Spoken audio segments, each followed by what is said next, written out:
આજે વિશ્વએ ધીમે ધીમે સ્વીકારીને જે ભારતની મહત્વ આપણી પરંપરા હતી એ પરંપરાને આજે સ્વીકારીને વિશ્વ જ્યારે સુખી થવાનું હોય, જ્યારે વિશ્વએ મેસેજ પ્રાપ્ત થયો છે કે ભારત જે પ્રકારની વ્યવસ્થા કરે છે એ સર્વશ્રેષ્ઠ હોય છે, એ પ્રકારની વ્યવસ્થા થઈ છે.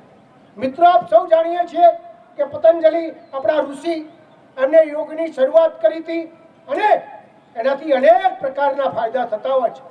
મનમાં તમને શાંતિ થાય, તમને મનથી એવું થાય કે મારા મન શાંતિની સાથે સાથે સ્વસ્થ સારું રહે, અને સ્વસ્થ સારું રહે તો તમે એક વિચાર સાથે અમુક પ્રકારના શુદ્ધ વિચારો, સારા વિચારો કરી શકો.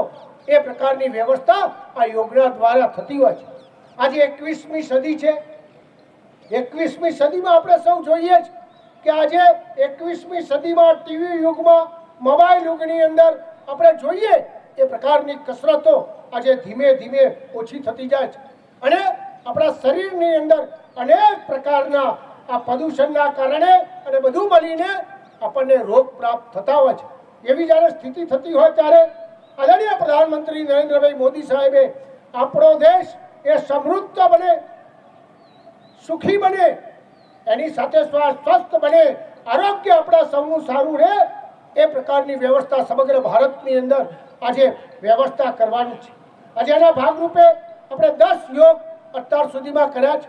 મને કહેતા વાતનો આનંદ છે કે યોગ જે બોર્ડ છે એને ગયા વર્ષે પણ અનેક પ્રોગ્રામો કરીને 1 કરોડથી વધારે લોકોએ એની અંદર જોડીને આજે લોકો માટેના કાર્યક્રમો આજે કર્યા છે.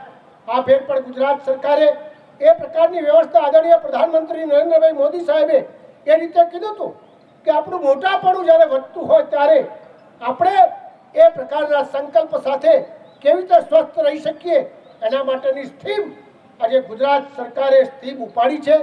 મનથી નક્કી કર્યું છે કે આ બધા લોકોને બધી જ વસ્તુઓ સુખી સંપન્ન સાથે સાથે આપણે આરોગ્ય સારી રીતે કેવી રીતે કરી શકાય એ બાબતની ચિંતા આજે ગુજરાત સરકાર કરી રહી છે. અને માધ્યમથી આવા અનેક કાર્યક્રમો જ્યારે થવાના છે ત્યારે આપ સૌને વિશેષ નહીં કહેતા, મારી આપ સૌને વિનંતી છે કે આપ અહીંયા આગળ જે કાંઈ શીખો આપના દ્વારા, આપના માધ્યમ દ્વારા અનેક લોકોને એનો લાભ પ્રાપ્ત થાય એવી આપ સૌને મારી વિનંતી છે.